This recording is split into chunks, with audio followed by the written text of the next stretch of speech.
Hello, good morning, everyone. Great to be here again on this lovely sunny day behind our computers. So thanks for choosing to spend your time again with us. We feel very honored. Today, we're going to continue our compensation series with discussing the key aspects of variable pay. If you missed our previous webinar on reward strategy and base salary, check out the recording on our YouTube channel. If you don't find it, just ping me and then I'll send you the link. In addition, we had another webinar on pay transparency back in December, which is worth listening to. In fact, all our webinars are worth listening to, in my view, but these two were centered around compensation specifically. And of course, as always, if you are puzzled whether your compensation practices are fair and equitable, whether you will be able to comply with the CSRD requirements or pay transparency requirements, or you just struggle to attract and retain the right people, get in touch with us. We can help you fix it. Now, before we turn to today's topic, let's do some housekeeping as always. During the call, we're going to keep everyone muted and camera off, at least in the first half when I'll be speaking, in order to minimize the background noise and distraction. But we carved out quite a lot of time to discuss any questions you may have in the end. So most probably I'm going to be talking only like 30 or 40 minutes, and then we open up for questions. Then we will allow you to unmute yourself and ask any questions related to compensation, or if you're too shy to speak up, then you can use the chat box as well. Also, during the call, please feel free to use the chat box. I'm not going to be reading the chat while I speak, but we can go through the questions piled up there during the Q&A. The call, as always, is scheduled to be 90 minutes, and we will be very respectful of your lunchtime, especially because I need to head off to a client. So we're going to be finishing at 12:30 for sure. Certificate of completion will be awarded to those who registered and stay till the end. As I said, this call is recorded as always, so you're going to be able to watch it anytime on our YouTube channel. We will post it there shortly after the call within a week or so, so stay tuned for that too. So if you have any questions, then feel free to ask. If not, then let's see what's ahead of us. So,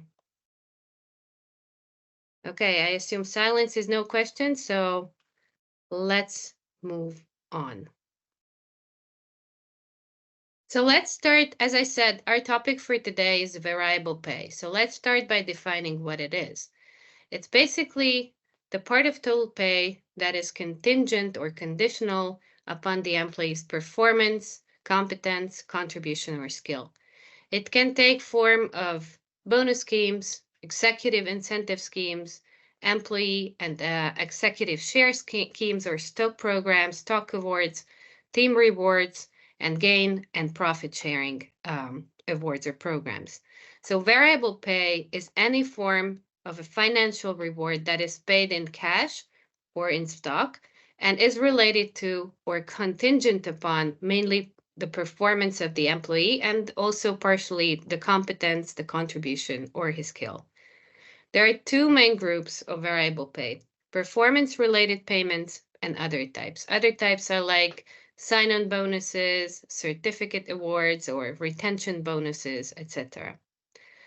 Variable pay elements have to be re-earned by definition through performance, achievements, and as such, they do not get consolidated into base pay. So they are not subject to pension payments or other allowances, sick leave payments, etc. So as such, they are not guaranteed. It is always conditional and never committed. As I mentioned, performance plays a key role in variable pay. However, in order to make sure that we all understand the connection between pay and performance, let me dispel a very important myth. Performance is not the sole factor in determining reward. As a rule of thumb, base pay reflects the value of the job on the market, what we validate through benchmarking. So while performance does matter, base pay decisions first are driven by the market values and the market movement, plus other economic factors like inflation and, of course, the financial affordability, so the financial capacity of the firm. What does this mean? Well, it means that first we create a range within which the job should be paid. And then depending on the individual or how the individual or the employee is performing, we position that employee within this range. So variable pay is different, as this is purely driven by performance and it is an important tool for differentiating high performers from others. This might sound very straightforward, but believe me, in practice, there is often confusion, especially when someone is at the top of the pay range and is a high performer. Remember, last time we talked about that too? When somebody is at the top of the range and is a high performer, we don't give salary increase. We appreciate the high performance or differentiate high performers with the bonus. So yeah, variable pay can be used for many different purposes. It can be used for motivating people for achieving exceptional results. These plans are typically come with a target bonus, and if the employee meets the target, he or she gets the target amount. If the achievement was higher, payment can be over the target bonus. Goals can be articulated on several levels: individual, team, portfolio, account, unit, or the overall firm. Other plans are set for retention purposes on a short or a longer term basis. These plans are typically focused on either high performers and high potentials or in key positions like hot skills or leadership positions.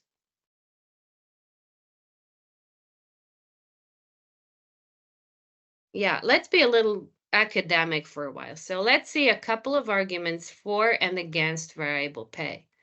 The most powerful argument for variable pay is that it is right and proper to recognize achievement with a tangible or financial reward than just paying people for being there, paying for the job.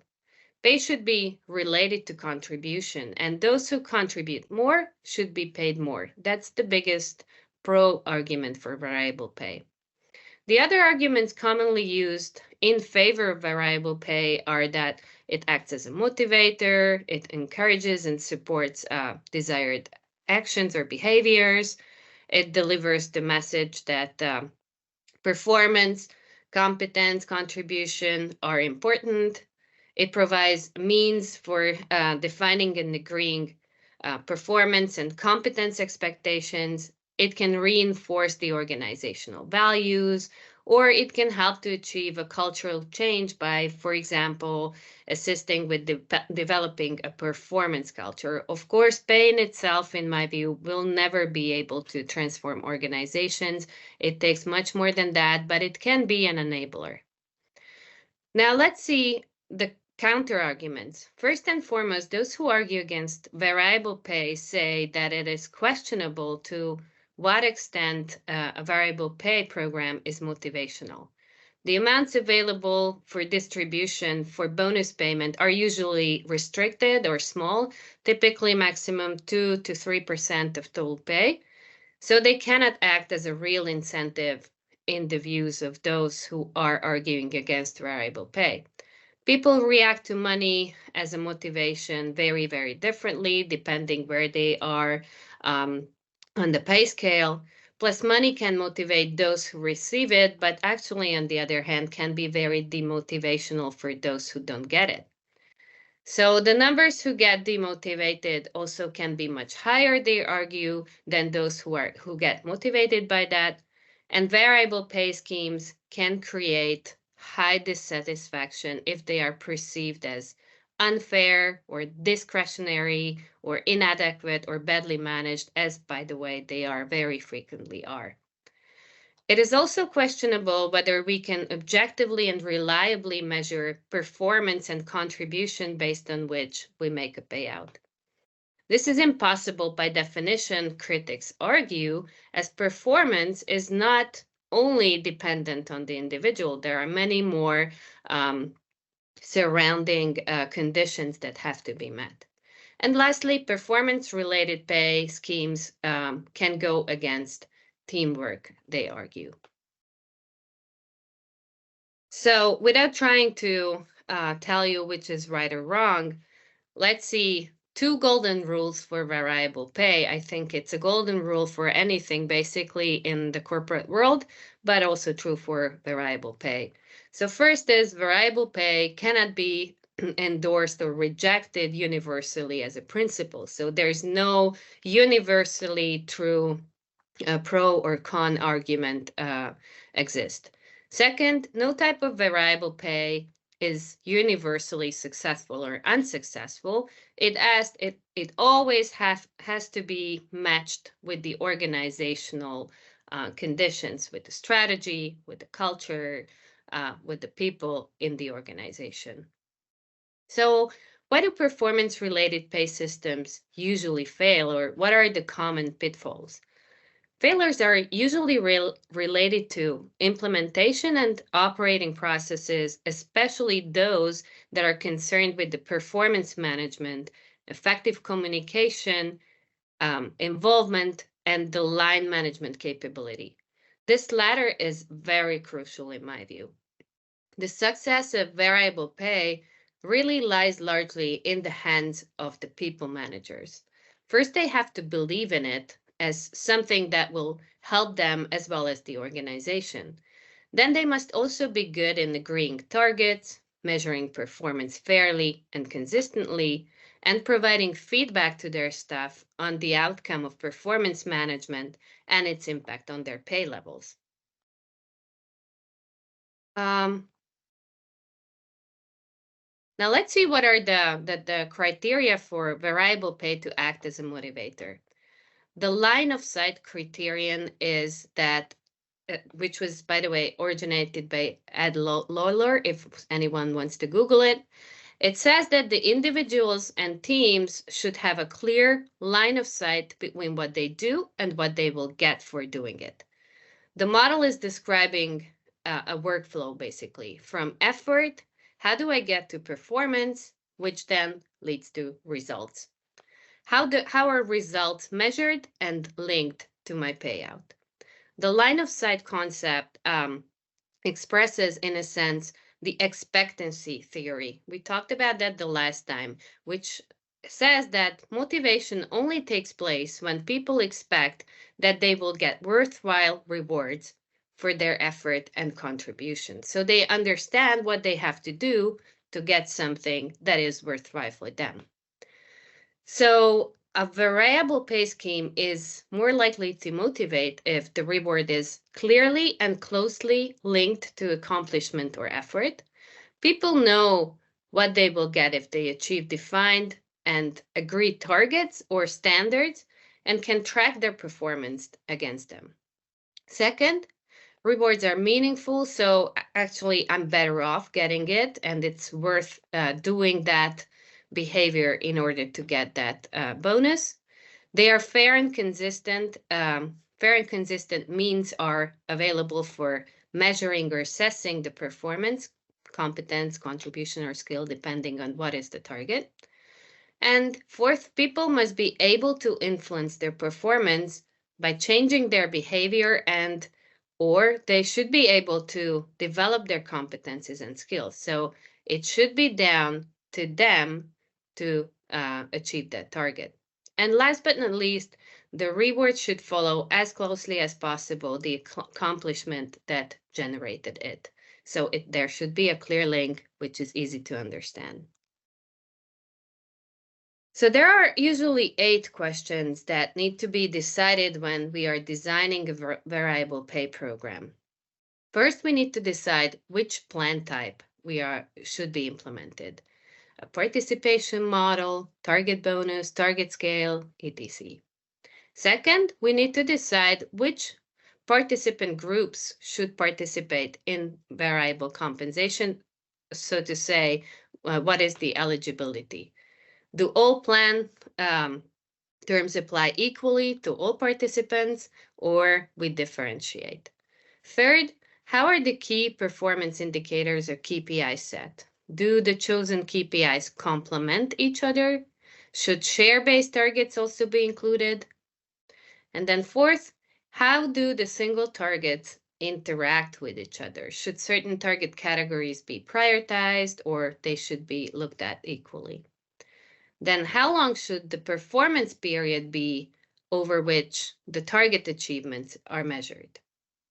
For example, if do we do advance payment, for example? We're going to address that. Our reward specialist will join, and we're going to take real life examples about that. So do we do advance payments during the year or not? Then the next one is, which bonus levels need to be chosen to ensure that the incentive achieves its purpose? Should the bonus be granted on top for certain employee groups or not? Then should there be any floors or hurdles incorporated to limit payouts in case of underperformance? That's the kick-in condition. And how is the overachievement of targets recognized? At what level are payouts capped or limited if we are capping them at all? Then last but not least, what portion of the incentive shall be paid out in cash? Should a part of the incentive be paid out in company shares, like typically long-term incentive plans do, or everything should be paid out in cash? Should it be deferred or not?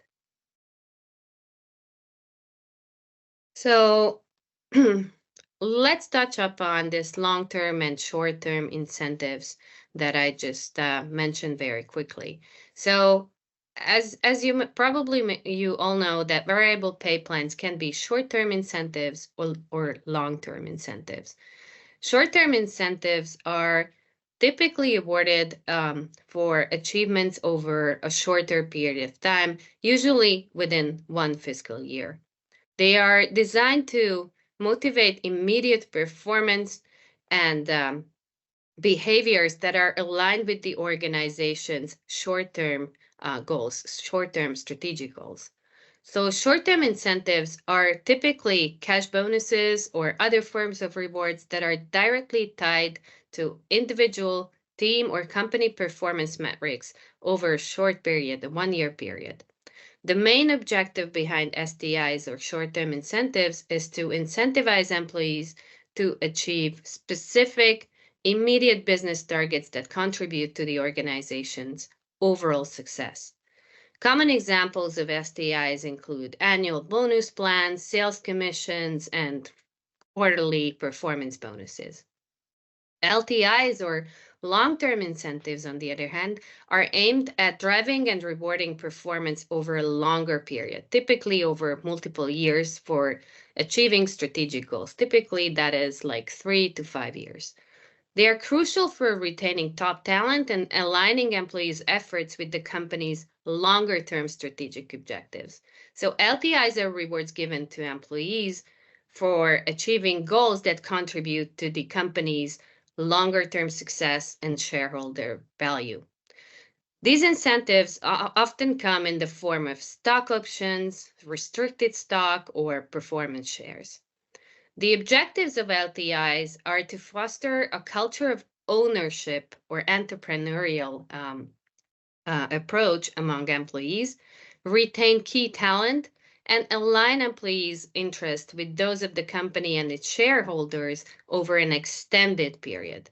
Examples of LTIs can include, as I said, cash, stock awards, stock options, which give employees the right to purchase company stock at a predetermined price, and performance shares, which are awarded based on the achievement of a specific long-term performance criteria. Of course, this is only applicable for publicly traded shares or stocks companies. LTI is granted typically for higher level ranks, as there is less value in administering performance-based LTIs to lower level positions, since these roles do not have the impact that affect longer term goals. So typically, the eligible population is usually managers and above, or a selected group of employees for minimum 3-year service. How we measure success is that performance is consistently at or above expectation. It is important that commitments for LTIs should be different than goals for STIs. So it's very important here again that do not pay double bonus for the same effort and results. We're going to talk about that a little bit more when we we'll talk about incentive mix and pay mix. So let me turn the slides. So let's clear these two important definitions, incentive mix and pay mix. Let's start with incentive mix. This term refers to the blend of incentives that we offer to our employees. The right incentive mix is vital for aligning employee efforts with organizational goals and ensuring that our team is motivated not just today, but in the future as well. So crafting the right incentive mix involves understanding, first of all, the business strategy, the industry, and what motivates our employees. In essence, it's a balancing act that requires thoughtful consideration to ensure we're driving the desired behaviors and outcomes. So now let's talk about pay mix. Pay mix, this concept refers to the ratio of fixed pay, such as base salary, to variable pay, which includes incentives we just discussed. It can be many incentives. So the pay mix is a critical aspect of total compensation, impacting how we attract, motivate, and retain employees. Determining the optimal pay mix is about finding the right balance. Fixed pay offers security to employees, providing a stable income regardless of external factors. Variable pay, however, links compensation directly to performance, aligning employee achievements with organizational success. So the ideal pay mix should reflect our organizational goals, the competitive landscape, labor competitive, and the specific roles within our company. It's not static. As our business evolves, so too should our pay mix, ensuring it remains aligned with our strategic objectives and market conditions. So in addition, pay mixes typically varies according to roles. So sales roles, for example, have usually higher incentive proportion, 50-50 or 60-40, 60% base salary, 40% variable target cash. Sorry. Okay, so let's see the types short-term bonus schemes that are the most common. There are 5 listed on the slide, so let's go through one by one. First is business performance schemes. Here, the bonus payments related to the performance of the whole business or major functions, such as a division, department, a store, or a location. And performance is measured by KPIs like EBITDA, earnings per share, contribution margin, etc. I'm not sure if you're familiar with these terms. If not, then you can put it in the chat and we can clear it out later. The advantage is that it enables employees to share in the organization's all over success. Thus, it can increase commitment. The disadvantage, however, is that it does not provide an individual incentive.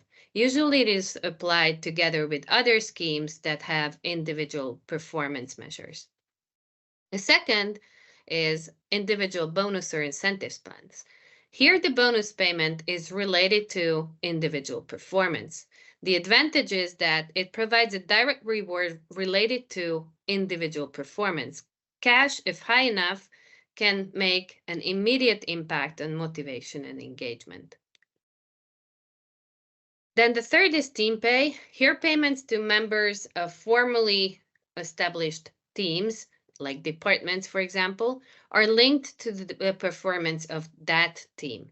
So the rewards are shared among the members of the team in accordance with the published formula, or even on ad hoc basis in the case of exceptional achievements, for example. The advantage is that it encourages teamwork, But the disadvantage is that it may be difficult to identify well-defined teams with clear and measurable common goals. And also, individuals may feel that their performance is not properly recognized. The fourth one is combination plans. So these are, I think, the most typical. Bonuses here are related to combination of plans measuring performance across several levels, like, for example, corporate and individual performance, or business, team and individual, or team and individual level. This combines the advantages of the previous schemes, but may be a little bit over complex if not done right. Last but not least is the cash-based profit sharing and gain sharing models. Such schemes operate on a corporate basis and usually make profit shares available to all employees except possibly directors and senior managers. The advantage here is that it recognizes the fact that everyone contributes to creating profit. The disadvantage is that it does not provide an individual incentive.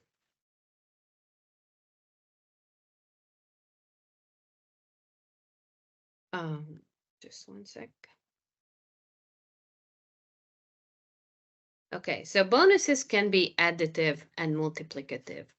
Additive bonuses are fixed amounts awarded to employees based on the achievement of specific criteria, such as reaching sales targets, completing a project, or for exceptional performance doing an exceptional performance during a particular period.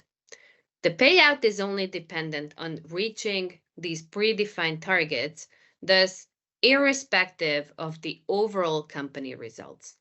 The advantage is that employees know the exact bonus amount they will receive if they meet the predefined criteria, which can motivate goal-oriented behaviors. It is also easy for employees to understand and for companies to administer. It can be highly effective for the short term for sure, but the challenges, on the other hand, are that it may not effectively motivate a sustained performance beyond specific goals. And it can also lead to entitlement mentality, where employees expect bonuses as part of their regular compensation. So additive means it is paid out even if the company goes bankrupt.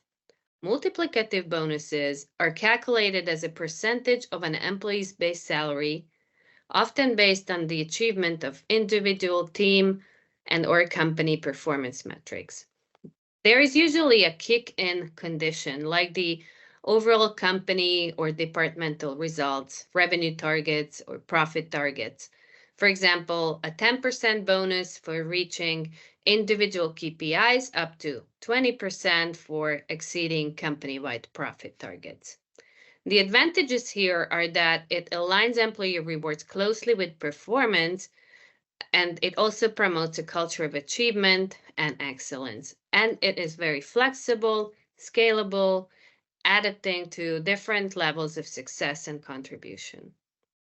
The challenges, on the other hand, are that it may require more complex calculations, and understanding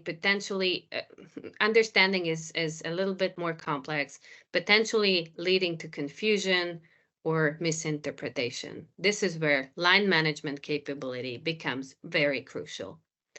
Also, there's the risk of demotivation if employees perceive that the performance metrics are unattainable or unfair, or if they feel that they don't have, mm, they cannot influence those results.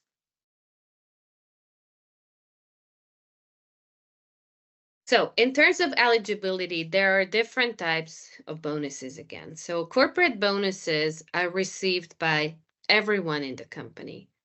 This represents the message that everybody is in the same boat and working for the same goals. Individual bonuses are restricted to certain employee groups. Here, the main thing is that the performance can be measured on the individual level. The typical employee groups are sales, leadership, high potential employees, etc. For the latter two, we typically define loyalty type of bonus schemes that are usually long-term incentives that we mentioned before.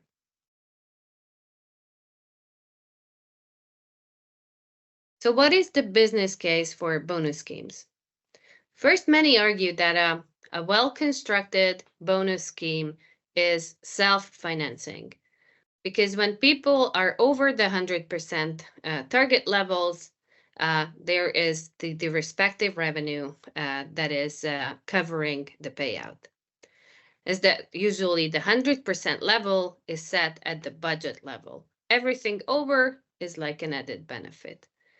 The structure of the schemes also has a higher weighting of the products with more margin, which again helps to self-finance the schemes. There is a pay for performance culture. That's the second argument of the business case that in turn recognizes and rewards high achievers. This is a key driver in motivating employees and organizational performance. And last but not least, the bonus scheme is a key to attaining also the scorecard performance elements. So not only the financial results, but other strategic objectives that are typically measured on the scorecard, which are necessary to achieve the flexibility to manage costs. So I think we have touched upon this, but let's recap again. What is the criteria for an effective bonus scheme? So first and foremost, it should be designed to meet defined objectives. Second, it should provide a very clear line of sight between effort or contribution and the reward itself. So I need to understand what I need to do in order to get what kind of bonus. Then it should result in meaningful rewards. So it should be worth it for the employee to do those efforts in order to get a meaningful pay at the end. Then it should be based on realistic, significant, and measurable KPIs. So again, it should be fair and consistent and also realistic. So again, according to expectancy theory, I should be motivated to start putting those efforts in. Fourth, it should be based on a well-established and effective process of performance management. I think this is probably one of the most critical elements out of the whole. Then it should operate fairly, equitably, consistently, and transparently. Again, transparency is very key here, not only in terms of managing expectations, but also in terms of managing performance throughout the year. Then it should be appropriate for the type of people to whom it applies. So again, it should be very clear what is the effort, how can I influence it, what am I going to get at the end. Then it should be reasonably easy to understand and manage. Everything is, when it's overcomplicated, it's going to lose its motivational effect. And it should only provide payment if a demanding threshold of performance is achieved. So there's a bare minimum, so to say, which kicks in the minimum payment. And also, normally it should contain arrangement to restrict or cap the maximum payout to an acceptable sum, so it doesn't get, rocketed out. And it should be self-financing, but at least affordable, and provide for a review at regular intervals to decide whether the scheme needs to be amended or replaced or totally canceled.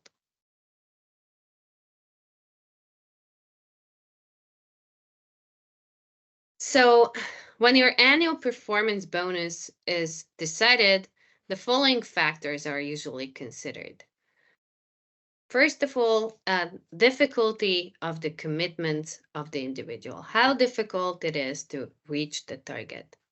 Second, the business environment in which these goals are achieved. Is it very challenging? Is it business as usual? How challenging the business environment is. Third, the complexity of the job. Then fourth, consistent and reliable performance during the entire fiscal year, meaning that we are not paying out a bonus for a great performance in December and doing nothing in the rest of 11 months, but a consistent and reliable performance is expected. Then going above and beyond your commitments and expectations. So basically, this is what should kick in the over the target payouts and the degree of excellence, of course.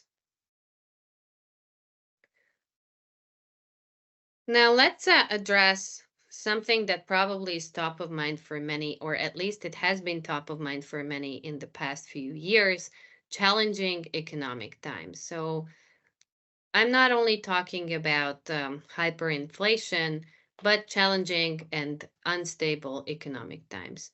So many organizations are establishing in challenging economic times a tighter line of sight in metrics and payouts. What does that mean? It means that they are focusing on individuals and teams rather than the complete enterprise level. We usually anticipate greater use of individual and team performance modifiers or motivators, as well as some higher management discretion within, of course, a framework in determining variable payouts, particularly in the immediate future. Businesses are hit by hardest by the financial crisis can consider also to lower performance thresholds and of course increase the payouts associated with them. By providing employees with more frequent and achievable incentives, they can continue driving business performance even through very cash tight times. Communications also need to be enhanced much more in order to communicate strategic priorities and drive the right behaviors, as well as establish a genuine two-way communication channels with employees. Organizations should really be connecting variable pay to broader organizational performance messages and better equip leaders and managers to develop those messages effectively. So again, how can people managers manage expectations? So let me check if Kati has arrived.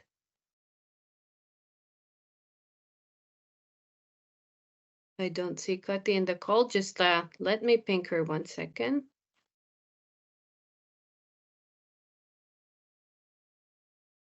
Just 1 second. So in the meantime, if you have any questions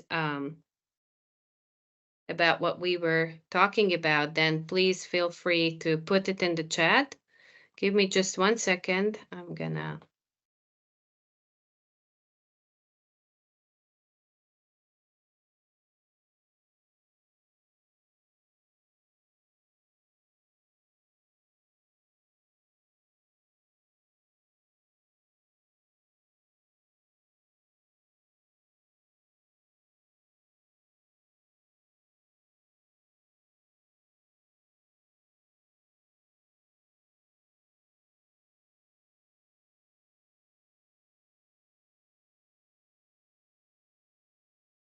So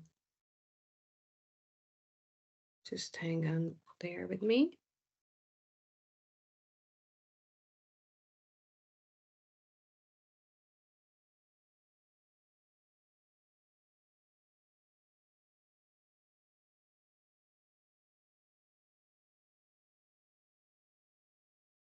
Okay, in the meantime, let me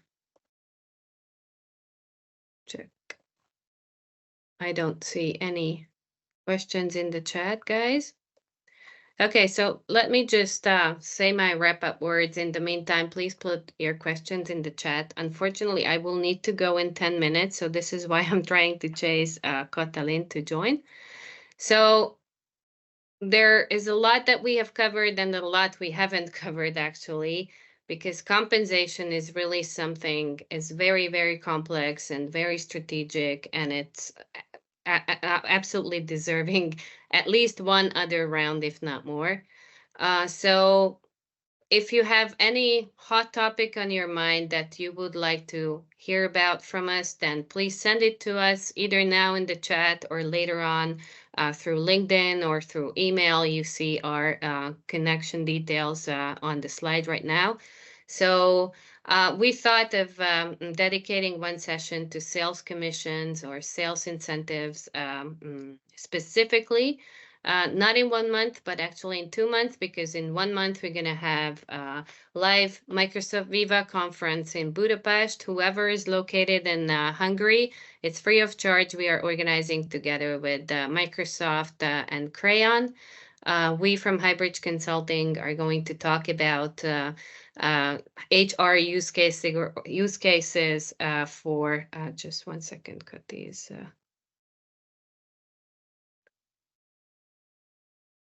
Yeah, good. So, hi, Koti. Hello. Hi, Koti. Good morning. So thanks for joining. I'm just doing the wrap up actually. So and on the 25th of April, anyone who is located in Budapest and is interested about Microsoft Viva and how Viva can help HR and boost employee experience, please join to the conference. It's free of charge. You only need to register. It's going to be fun. It's also a great way to network with others. So it's going to be in Hungarian. So for those who are non-Hungarian speakers, stay tuned. We're going to do another one online in English. So thanks, Kati, for joining. Actually, I finished my speech. So I wanted to open up for questions. I don't see any questions in the chat. So let me just she knows what I've been talking about because we were aligning yesterday as well. So Kati, if you can just drop in just to boost the question mood, tell us about best practices or any useful examples that you came across during your practice in terms of total rewards, specifically variable pay, common mistakes, best practices, or anything. Yeah. Thank you so much, Fanny. And I joined you only now, so welcome everyone to the call. I'm happy to see you all. And as Fanny said, I know the content for this call. And from my capacity, as I'm working in the reward area for more than 15 years, I need to tell that one of the things that should be always considered is communication and transparency. You know that there is a pressure around the new EU directiva, which comes into force in 2 years' time, that you have to be transparent about your reward. But one of the common mistakes that we do around bonus schemes, incentive schemes, or variable pay schemes, whatever you call it, is that we're not telling people that if they reach a certain result, whether it could be a fiscal measure, it could be a commitment, a goal, anything like that, how much they get. So I give you an example. When we give a job offer to someone and we're not telling what is the total target cash, we're not making it specific, what is the bonus percentage, whether this is an absolute amount, it could also work, how much the person can get, we are not transparent. So we cannot say things like, at the end of the year, if the company makes it, you will be entitled to get a bonus. That's not just good enough. If someone gets a job offer which is more specific, the person or the candidate will choose that. The other thing is that managing the right expectations is a key. So that's nice that we have a good policy and target bonus, so everybody knows what they get when they reach the results.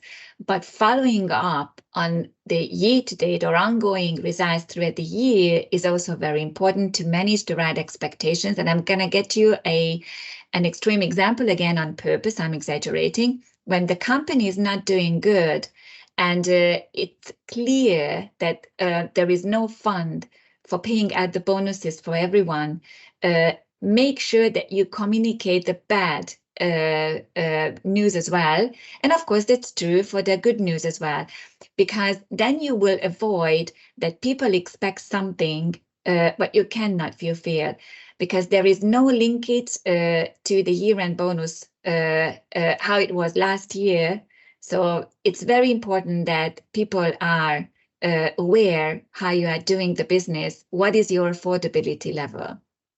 The other important thing is that you always need to choose for what purpose you introduce variable pay, whether this is retention, whether this is motivating people, whether you want to manage cost, for example, because I'm sure Fanny talked about the pay mix. You can introduce also a bonus scheme by reducing the fixed and then getting the higher variable portion, which means that that is not a fixed fee. You can take that away easily. So that's why we manage sometimes cost like this. So all these techniques are there. You need to choose the right purpose. Otherwise, the variable pay scheme will not be effective. And lastly, I want to share you one best practice, which I really like. And you can introduce that for young potentials or high potentials, or for more senior roles as well. And it works well, is that the deferred bonus, which means that you delay the payment. You use the fact that you pay out something in a 3 years time, for example, for boosting loyalty and engagement. I have seen a program which is called Bank Your Bonus for all those young, newly promoted people who the firm wants to keep on a longer term. So, for example, the program tells you that, for example, you have a 10% bonus at each year and you don't get it. You can bank it, put it into a safe. And after 3 years' time, you're not going to get 3 times the 10%, so 30% in total, but around 45 or 50% as a whole. So this is one of the techniques to keep the young professionals, the young talent in the firm. And of course, the loyalty program could work for leadership as well, for strategic goals. But I just wanted to share this idea with you. I don't know if you have any questions. Fanny, you are muted. I think we cannot hear you. Yeah. So questions or questions or best practices, anything that you would like to share. I think the whole idea of these webinars, apart from spreading the knowledge and equipping you guys with strategic HR knowledge, is to boost conversation and start a discussion how people are doing, what is top of mind for some companies, what are the best practices, questions, learnings, or anything. I think a learning is also a bad practice, can be also good learning. So start sharing, guys, because this is what will bring our industry forward. So it's beneficial for you, beneficial for the community. So yeah.